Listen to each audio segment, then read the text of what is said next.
Selamat siang, salam sejahtera bagi kita semua. Kami dari kelompok 4 akan mendiskusikan hasil pembahasan kami dari tugas mata kuliah kebijakan fiskal. Kami akan membahas mengenai pendapatan negara. Kami beranggotakan 3 orang, yaitu pertama Brigita Jai selaku pembicara pertama, lalu ada Natalia sebagai pembicara kedua, lalu yang ketiga Nadia Vega sebagai pembicara yang ketiga. Baik, langsung saja materi pembahasan yang pertama, yaitu bagaimana sih definisi dan ruang lingkup pendapatan negara itu. Nah, jadi teman-teman, pendapatan negara merupakan seluruh penerimaan yang diperoleh pemerintah dalam periode tertentu yang digunakan untuk membiayai berbagai kegiatan dan kewajiban negara dalam rangka menjalankan fungsi pemerintahan serta pembangunan nasional. Dalam sistem perekonomian modern, pendapatan negara memiliki fungsi strategis, yaitu sebagai alat untuk membiayai pengeluaran negara, mengatur perekonomian, serta mewujudkan pemerataan kesejahteraan. Nah, jadi teman-teman, melalui pendapatan negara inilah pemerintah dapat membangun infrastruktur, meningkatkan kualitas pendidikan, dan tentunya juga meningkatkan kualitas kesehatan. Lalu memberikan subsidi serta melaksanakan berbagai program sosial. Selain itu, pendapatan negara juga mencerminkan sejauh mana sih kemandirian fiskal suatu negara dalam membiayai kebutuhannya tanpa terlalu bergantung pada utang luar negeri. Jadi, oleh karena itu, pengelolaan pendapatan negara harus dilakukan dengan prinsip transparansi tentunya, lalu dengan prinsip akuntabilitas dan efisiensi. Pemerintah harus mampu menggali potensi penerimaan dalam negeri secara optimal, namun tetap memperhatikan asas keadilan sosial dan tidak membebani masyarakat secara berlebihan. Nah, jadi dengan pendapatan negara inilah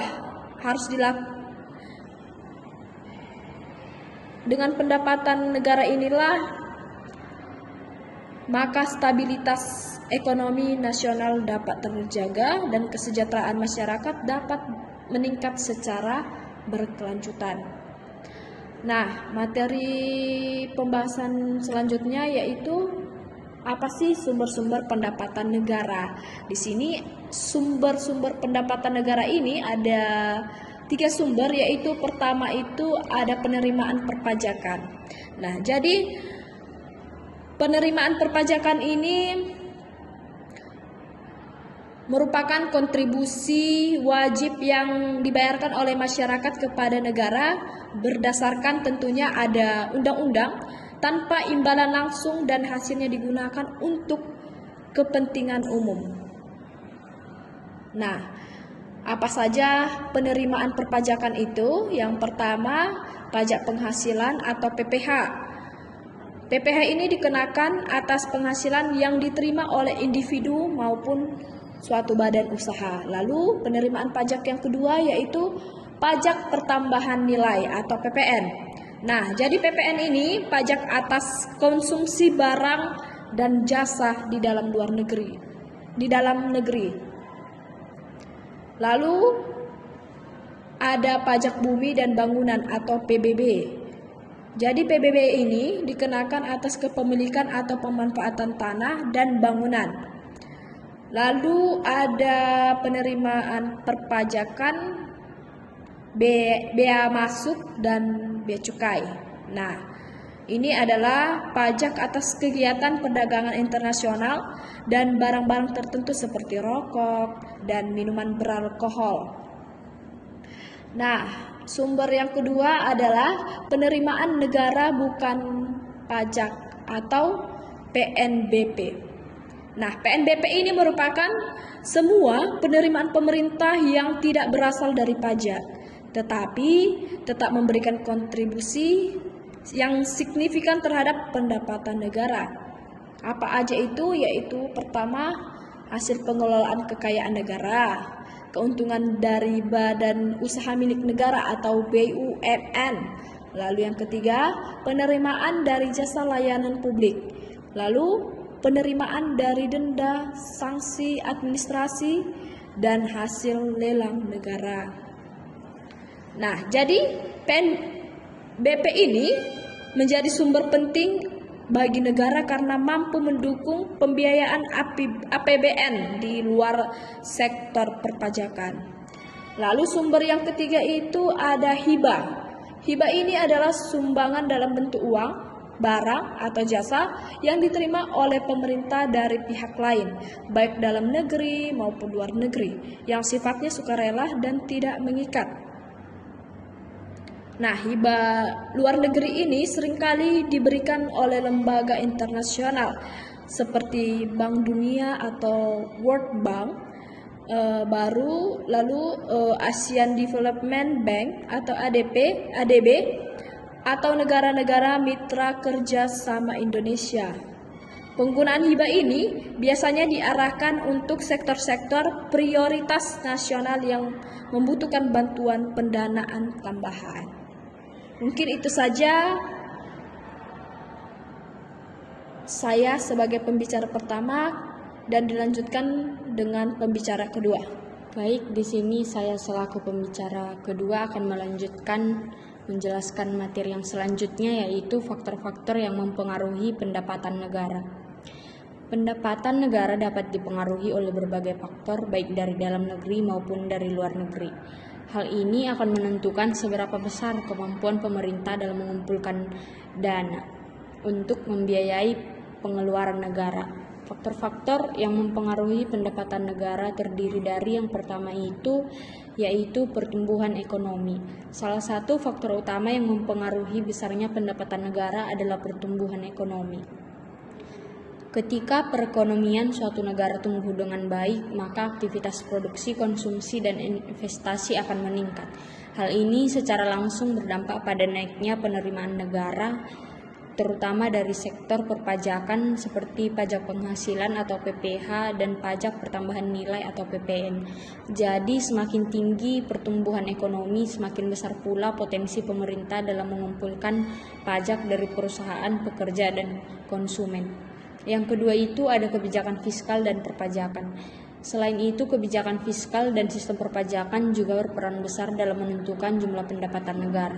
Pemerintah yang mampu merancang kebijakan pajak yang adil, efisien, dan adaptif terhadap perkembangan zaman akan lebih mudah mengoptimalkan penerimaan negara.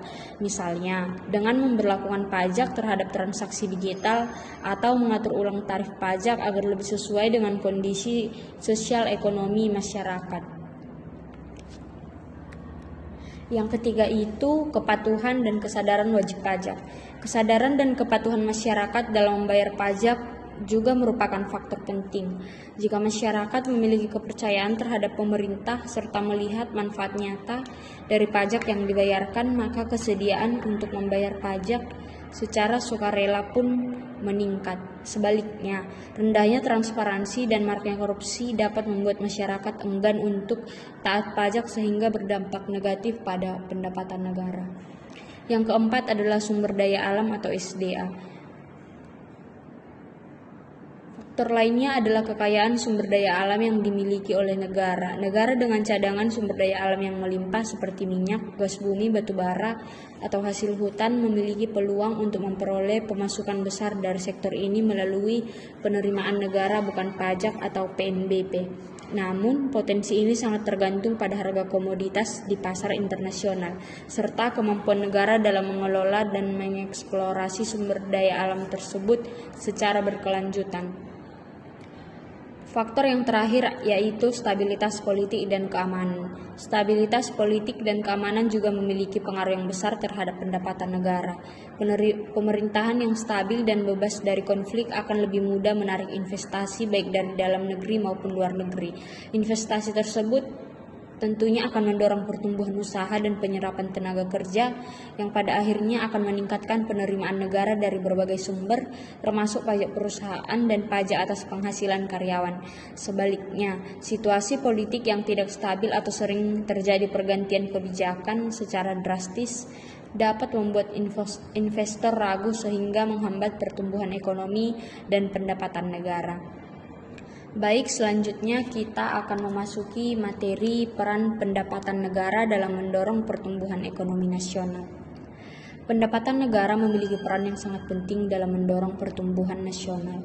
Peran ini tidak hanya sebatas sebagai sumber dana untuk menjalankan fungsi pemerintahan, tetapi juga sebagai alat untuk mengukur, mengarahkan, dan mempercepat roda perekonomian. Peran-peran tersebut dapat dilihat dari yang pertama, yaitu pembiayaan infrastruktur dan proyek produktif. Salah satu bentuk nyata dari peran pendapatan negara dalam mendorong pertumbuhan ekonomi dapat dilihat pada kemampuan pemerintah dalam membiayai pembangunan infrastruktur, jalan raya, pelabuhan, bandara, jaringan energi, hingga fasilitas komunikasi adalah komponen vital dalam memperlancar distribusi barang dan jasa. Ketika infrastruktur dibangun dengan baik, biaya logistik menurun, konektivitas antar wilayah meningkat, dan aktivitas ekonomi lokal menjadi aktif. Dampaknya, sektor usaha di berbagai wilayah memiliki akses yang lebih besar ke pasar dan sumber daya, sehingga produktivitas pun meningkat dan pertumbuhan ekonomi nasional dapat terakselerasi. Yang kedua, yaitu peningkatan kualitas sumber daya manusia. Selain itu, pendapatan negara juga digunakan untuk meningkatkan kualitas sumber daya manusia melalui sektor pendidikan dan kesehatan. Investasi di bidang ini sangat penting karena tenaga kerja yang sehat dan terdidik merupakan fondasi utama dalam menciptakan pertumbuhan yang berkelanjutan. Dengan menyediakan anggaran yang cukup untuk pendidikan dan layanan kesehatan, pemerintah secara langsung dapat memperkuat kapasitas manusia yang akan mengisi berbagai sektor ekonomi. Yang ketiga, yaitu stabilitas ekonomi melalui belanja pemerintah. Dalam situasi perekonomian yang melemah, pendapatan negara juga menjadi alat utama pemerintah untuk menjaga stabilitas melalui kebijakan belanja negara yang diarahkan untuk meningkatkan konsumsi masyarakat, memberikan subsidi, atau mendorong proyek-proyek padat karya. Pemerintah mampu menahan perlambatan ekonomi. Dengan kata lain, pendapatan negara memungkinkan negara hadir dalam menghadapi krisis, menjaga daya beli masyarakat, serta memulihkan aktivitas ekonomi melalui belanja yang terencana. Dalam konteks inilah, fungsi stabilitas dan kebijakan fiskal dapat berjalan secara efektif berkat adanya pendapatan yang memadai. Yang keempat itu mendorong investasi dan dunia usaha. Di sisi lain, keberadaan pendapatan negara yang cukup memberi keleluasaan bagi pemerintah untuk menciptakan iklim investasi yang kondusif.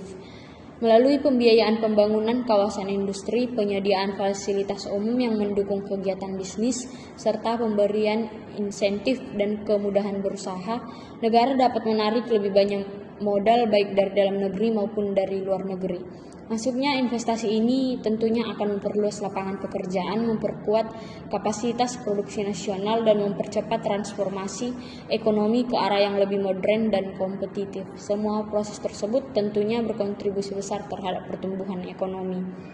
Yang terakhir, yaitu pengurangan ketimpangan dan kemiskinan.